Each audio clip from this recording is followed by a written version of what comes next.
আজকে যেই গল্পটি আপনাদের সাথে শেয়ার করব সেটা হলো হযরত মূসা আলাইহিস সালাম ও খিজির আলাইহিস সালামের ঘটনা। মূসা আলাইহিস সালাম জ্ঞানের অনুসন্ধানের সফর। একদিন জিজ্ঞেস করলো মূসা আলাইহিস সালামকে যে দুনিয়ার মধ্যে সবচেয়ে কে বেশি জ্ঞানী। মূসা আলাইহিস সালাম বলল, আমি। আল্লাহ তাআলার কাছে এই প্রশ্নটা পছন্দ হয়নি। আল্লাহ তাআলা বলছেন যে তোমার থেকেও আরও একজন জ্ঞানী আছে দুনিয়ার মধ্যে, তুমি তার থেকে জ্ঞান সংগ্রহ করবা, তার থেকে শিক্ষা নেবা, শিখবা। তারপরে হযরত মূসা আলাইহিস সালামকে আল্লাহ তাআলা সেই লোককে কিভাবে পাবেন সেই পদ্ধতি বলে দিলেন যে একটি ভাজা মাছ সে সাথে নিবে। ওই মাছ পথিমধ্যে যেই জায়গায় ভাজা মাছ সাঁতরাইয়া যাইবে নদীতে অথবা কুয়ার ভিতরে, সেখানেই তাকে পাবে।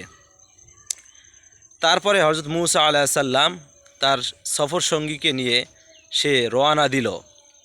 পথিমধ্যে সফর করতে করতে ক্লান্ত হয়ে পড়ছে। তখন সে হযরত মূসা আলাইহিস সালাম বিশ্রাম নিল। তখন তখন যেখানে প্রথম বিশ্রাম নিছে সেখানেই ওই মাছটি নদীতে বা কুয়ায় সাঁতরায় চলে গেছে, মানে ওই ভাজা মাছ।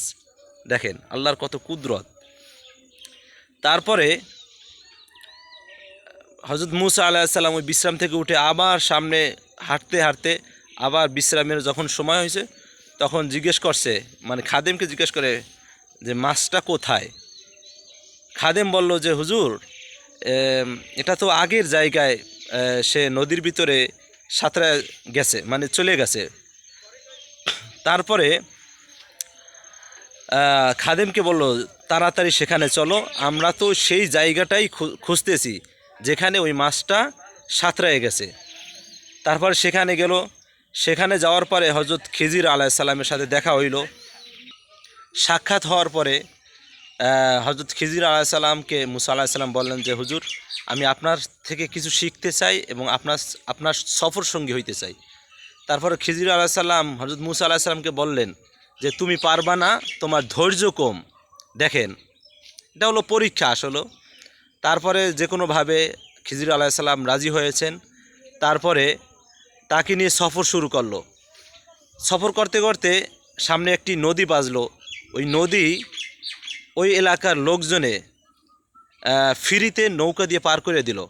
কিন্তু যেই নৌকাটি দিয়ে পার হইল ওই নৌকাটি ছিল নতুন। পার হওয়ার পরে খিজির আলাইহিস সালাম ওই নৌকাটি ছিদ্র করে দিল।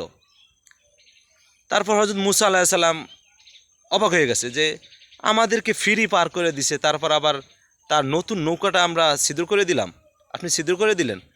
তারপর হযরত খিজির আলাইহিস সালাম বলছেন যে তোমার সাথে তো আমার সাথে সফর হইবে না, তুমি তো, তোমার ধৈর্য কম। তারপর আবার কোনো রকম মানায় টানে আবার সামনে চললো। আবার খিজির আলাইহিস সালামের সামনে একটা বাচ্চা শিশু পড়ল। তখন ওই বাচ্চা শিশুটিকে মেরে ফেললো হযরত খিজির আলাইহিস সালাম। তারপরে আবার হযরত মূসা আলাইহিস সালাম বললেন, হুজুর এটা কি করলেন, একটা বাচ্চাকে আপনি মেরে ফেললেন। তারপর আবার ঈসা আলাইহিস সালাম বললেন কি হযরত খিসা তারপরে হযরত খিজির আলাইহিস সালাম আবার মূসা আলাইহিস সালামকে বললেন যে আসলেই তোমার তো ধৈর্য কম, তোমার সাথে আমার সফর হইবে না। এই এইটা মানে এক কথা দুই কথা আবার জোর আবার কোনোভাবে রাজি করাইলো। আবার এইভাবে সামনে চললো, আবার সফর সামনে যাইলো। সামনে যায় দেখে যে একটা দেয়াল কাত হয়ে আছে। ওই দেয়ালটা হযরত খিজির আলাইহিস সালাম সোজা করে দিল। তারপরে আবার হযরত মূসা আলাইহিস সালাম এখন জিজ্ঞেস করলে, এখন আরও অবাক হয়ে গেছে যে ওখানে বাকি দুইটা ক্ষতি করে আসছে, এখানে উপকার করলো, কারণটা কি জিজ্ঞেস করলো হযরত খিজির আলাইহিস সালামকে। তারপরে হযরত খিজির আলাইহিস সালাম বললেন তোমার সাথে আমার সাথে এখানেই সফর শেষ।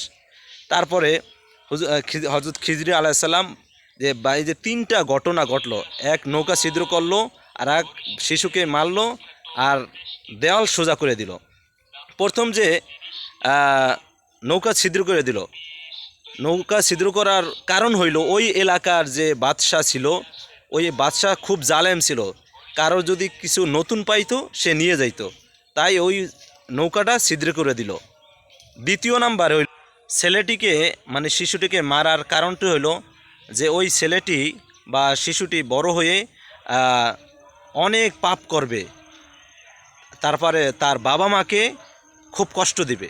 সেই জন্য আল্লাহ তাআলা চাইছেন যে তাকে মেরে ফেলবে আর বাবা মাকে একজন ভালো সন্তান দান করবেন। এই তারপর ওই দেয়ালটা সোজা করার কারণ হইল ওই দেয়ালের নিচে দুইজন ইয়াতিমের সম্পদ ছিল, যা সোজা করার কারণে ইয়াতিমরা মাল বের করতে সহজ হইবে। এই গল্প থেকে আমরা কি শিখলাম?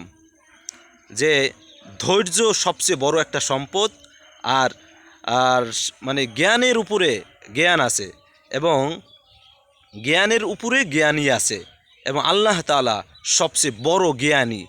এবং মানে শিক্ষা বিষয়টা, যে শিক্ষার কোনো শেষ নাই। আর ধৈর্য বড় নেয়া মানে ধৈর্য একটা বড় ধরনের সম্পদ। আমরা ভিডিওটি বেশি বেশি শেয়ার করে দেব, সবাইকে দেখা এবং জানার ব্যবস্থা করে দেব, এবং সাবস্ক্রাইব করে দেবেন প্লিজ।